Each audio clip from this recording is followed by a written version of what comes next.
બનાસકાંઠા જિલ્લાના સરહદી વિસ્તારમાં ખેડૂતોએ અનોખી રીતે પોતાનો વિરોધ નોંધાવ્યો છે। સિંચાઈ માટે કેનાલમાં પાણી ન મળતા ખેડૂતોએ રાત્રે કેનાલમાં બેસીને સનેસડો ગાયો હતો।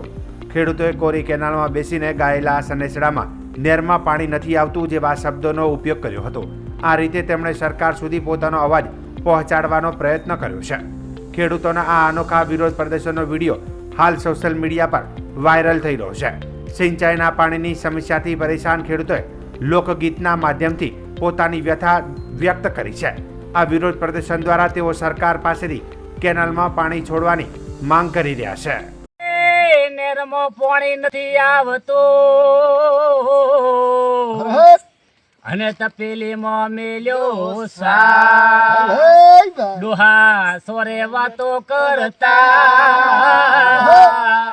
હે હવે નેરમાં ભજનિયો ગાય લાલ સનેડો સનેડો સનેડો લાલ લાલ સનેડો એ હમજી હકાય તો હમજો લાલ સનેડો એ હમજી ને